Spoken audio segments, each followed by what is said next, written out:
Welcome to the Parenting in the Thick of It channel. Thank you so much for joining me today. I'm your host, Louise Clark, your parenting partner, parent coach and mindfulness coach. And today I am discussing something that I believe if we can get right, it makes our lives so much easier. I don't know about you, but I find if I'm not able to notice when I'm becoming triggered, that I end up reacting to my kids. I've nagged, I've reacted. It's exhausting. I get to the end of the day and I think all I've done is nag and all they've done is react to me and I've reacted to them. It doesn't go well and it doesn't leave me feeling good. I've found a way to deal with this, and hopefully by sharing it with you, you might be able to bring some of this into your life as a parent as well. I think it is one of the most important things we can do, and that is to tame our reactivity. How can we notice in the moment when we are becoming triggered and want to react and not react? And some people will say, but if you don't react, surely your kids are getting away from it. No, so far from the truth. They are absolutely not going to get away with anything. But as you well know, I certainly do.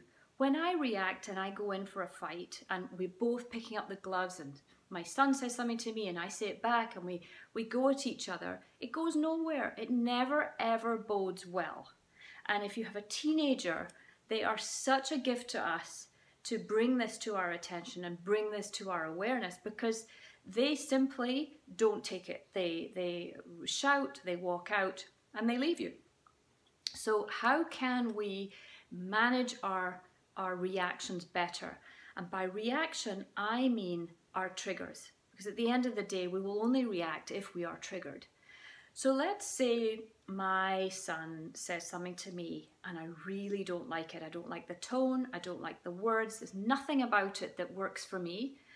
I have a choice. I can argue, I can say something back and say, I don't know what you mean by that. I don't like the way you speak to me. That was so disrespectful. Nah, nah, nah, nah. And he will react to that and I'll react to it, and we react and it goes nowhere, as I mentioned earlier. So I end up saying things I don't mean. He says things that he doesn't mean.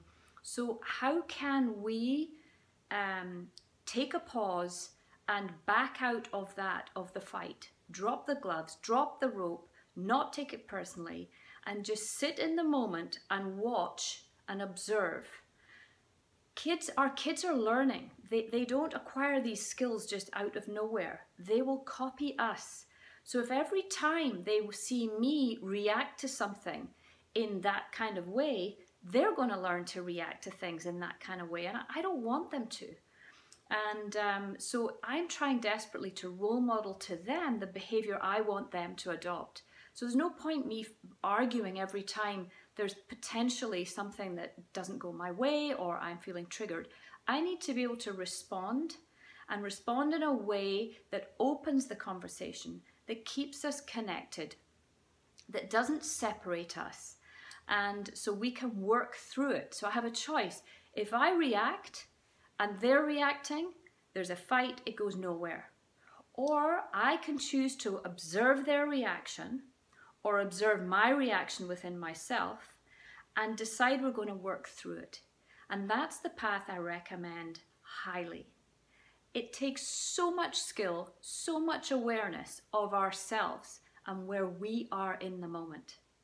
So next time something triggers you, take a pause, take a breath, and ask yourself, where do I want this to go? And respond in a way that you can keep your cool, stay calm, not say something you don't mean, and see what happens, and then see what happens in the next moment and the next moment, and go down that path rather than just exploding and then having to pick up the pieces. Let's not have the pieces all over the floor in the first place so we don't have to pick them up. And you'll see when you do that, things are very, very different. And if your child chooses to walk away, that's okay. And certainly with teenagers, there's times where I take a time out for me and I just say to them, you know what? I need a break. I don't want to say anything that I regret. So I'm going to take a break. I'll be back. And when I've calmed down, I go back to them and I say, okay, let's work this out. You're not happy about that. Let's discuss it and see if we can come to some sort of agreement rather than just argue about it and damage the relationship, disconnect from each other. And then we've got way more work to do to try and repair the damage that's done when we do find ourselves in a reactive state to someone else's reaction. With younger kids, it's okay to take a pause and notice their reaction. Say to them, I see you're really mad or sad or angry. You must be feeling pretty bad right now. It's okay. We'll just sit in that moment and we'll take a little break. And then you can watch them, and when they're calmed down and settled, you can just move on. With younger kids, we don't really need to be discussing it. We just need to validate their feeling in the moment and try and control our response to their feeling so that we don't react to it. And it just opens the dialogue, maintains the connection, and is a far, far better way to be. It takes a lot of skill. It takes a lot of zipping it, especially with teenagers. And it's a practice. Every moment's different. You don't know what's going to come up. You don't know how you're going to react. You might be hungry. You might be tired. That all comes into the picture here. So be aware and be highly attuned to how you're feeling, how they might be feeling, and just always trying to take a path of least resistance. And then afterwards, if it's something you really took exception to, you can say, you know what, I didn't like the way you spoke to me. But at least then you're calm when you're discussing it and you're not arguing in the moment, fighting, both of you in a heightened state.